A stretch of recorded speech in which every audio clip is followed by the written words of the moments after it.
My wife and I have been married 30 years. I am 50 and my wife is 51. I own an air conditioning business and my wife owns a hair salon.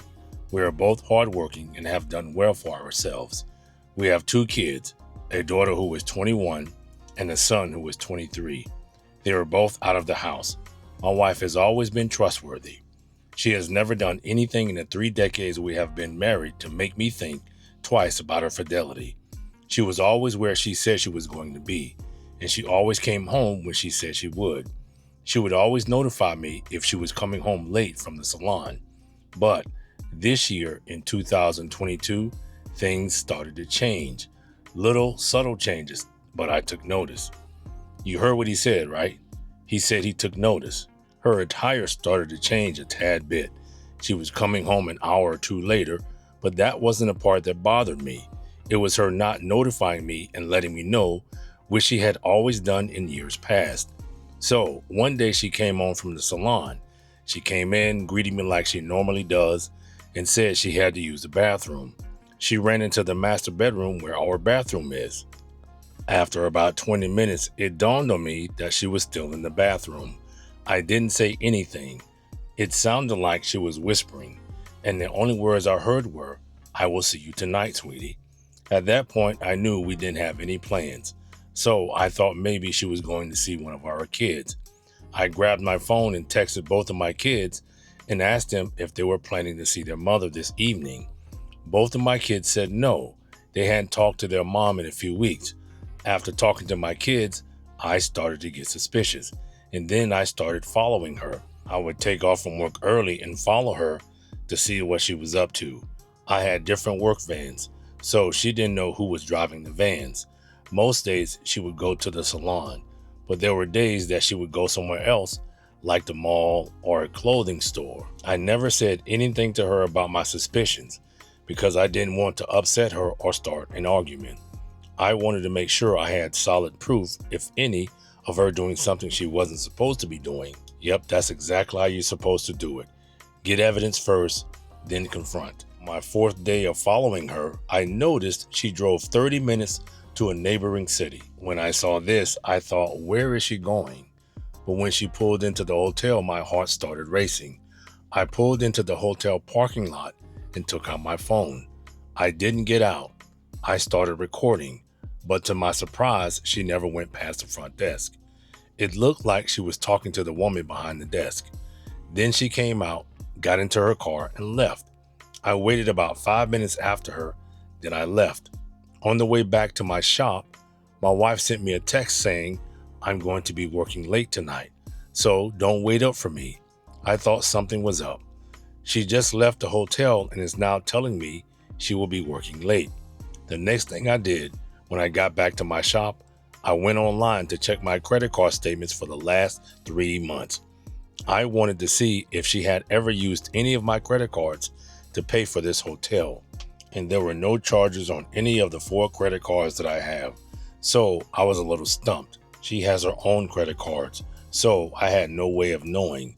The only thing I could do was wait and see what she was up to. I felt she was cheating, but I had no proof that she was cheating or had cheated. I was going to give her the benefit of the doubt. Maybe she had business in that city, or she was meeting with a friend, but why all the secrecy?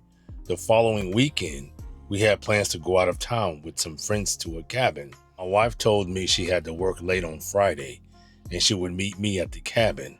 I didn't want to go by myself, so I told her I would just wait for her. Well, my wife was a no-show. She didn't call or text, nothing. That's messed up and a huge red flag. You have been married 30 years, and all of a sudden your wife doesn't respond to you when you call or text? So I went by the hair salon. It was dark and appeared to be closed, but I saw her car in the parking lot. So I started walking around to the back of her hair salon, and that is when I saw her.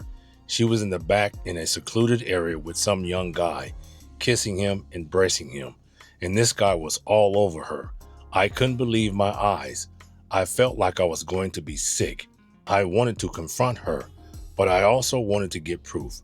So I took out my phone and started recording again. Well, they must have heard me because the guy stopped kissing her, but my wife kept embracing him. She finally looked in my direction, and that is when I confronted her.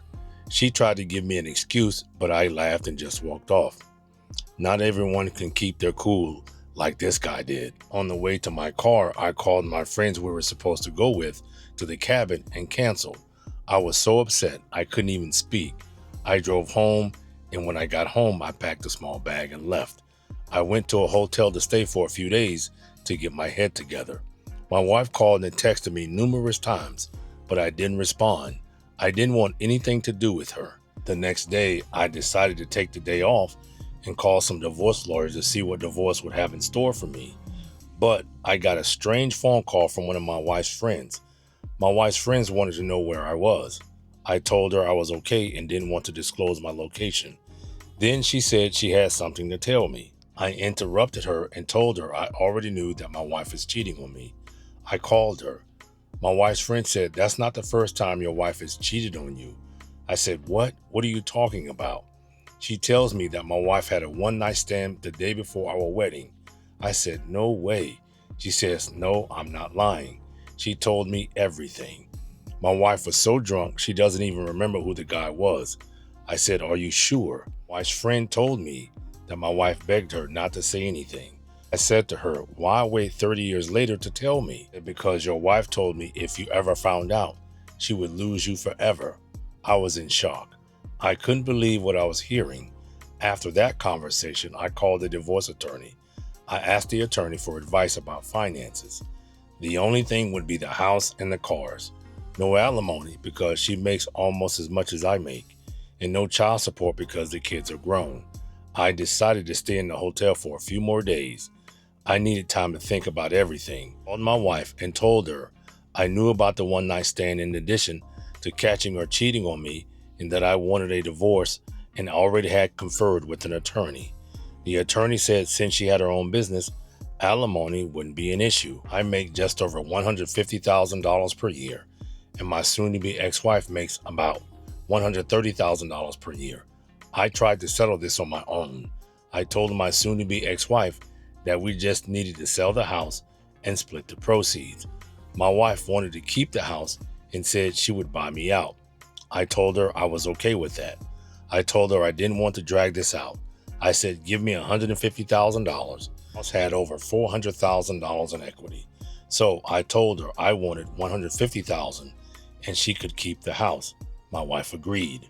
At the divorce hearing, both of our lawyers agreed that she would pay me the $150,000 when the house sold. Kids were devastated, and my daughter thought I was being unreasonable and didn't believe her mother cheated. So I sent her a video clip of me catching her mother. Then I told my daughter her mother's best friend came forward and told me her mother had a one-night stand the day before our wedding and swore her to secrecy. That was 3 months ago.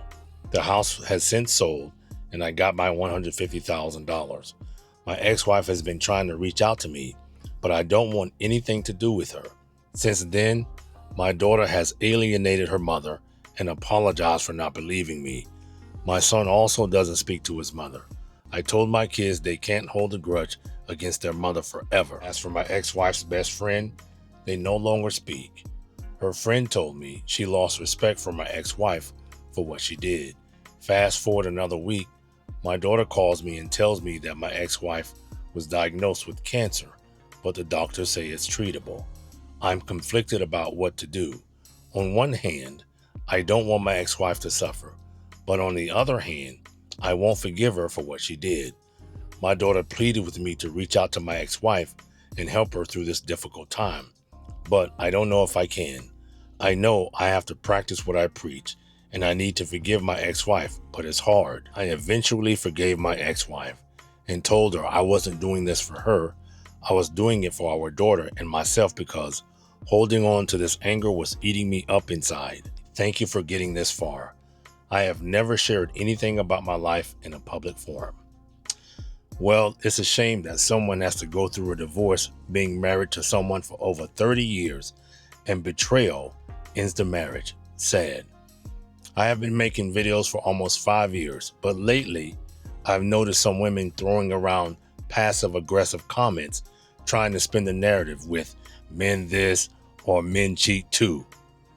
Then there's the real brave one who had the audacity to say, I'm bashing women and that my channel is foolish. Fuck off is my response to you. And foolish? No, let's talk about what's actually foolish. Spending your time watching and commenting on content you don't approve of. You think you've got some grand point to make by dropping little snarky comments? Newsflash, nobody fucking cares. It's simple. If the channel isn't for you, if it gets under your skin that much, why are you here? No one's forcing you to watch or listen. There's literally a button for people like you. It's called unsubscribe. Click it and move on with your life. So let's make this easy. Stop wasting your own time and get lost. I don't need your approval. I am not here to make friends. I am here to build a community, which I think at 40,000 subscribers, I am doing quite well. For the audience that likes my content, thank you for your continued support, and thanks for tuning in. Until next time.